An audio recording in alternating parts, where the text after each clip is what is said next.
Aujourd'hui, je vais vous parler de Caramel.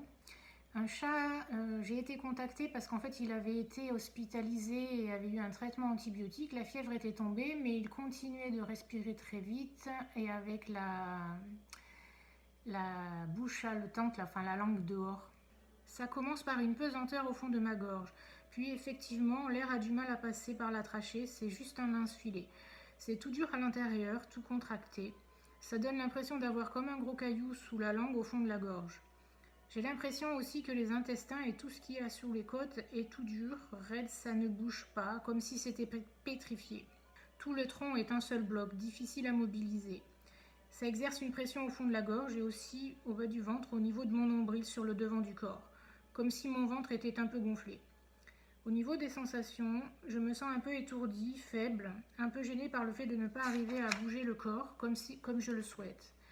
C'est un mélange de colère, frustration, résignation, mais avec besoin de repos.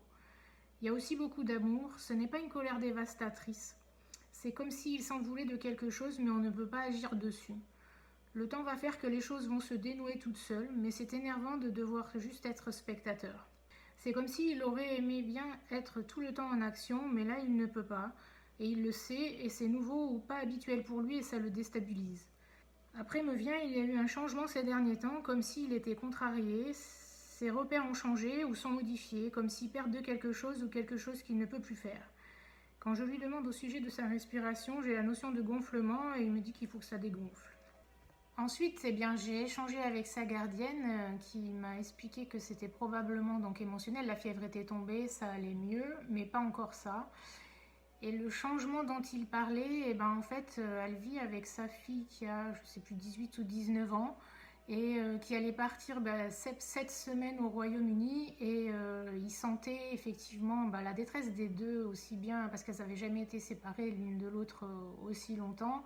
Donc l'angoisse de la maman de laisser partir sa fille loin et puis pareil pour la petite d'être séparée. C'est allé mieux, elle est revue le vétérinaire par la suite pour ses soucis de respiration qui l'a rassurée en lui disant que c'était probablement lié soit à la chaleur, soit à un stress ou anxiété. Eh bien, si vous avez aimé cette traduction, merci de liker, partager et vous abonner. Je vous mets le lien Calendly là-haut dans ma bio pour que vous aussi vous puissiez prendre un rendez-vous pour votre animal et je vous dis à très vite pour de nouveaux messages incroyables. Merci.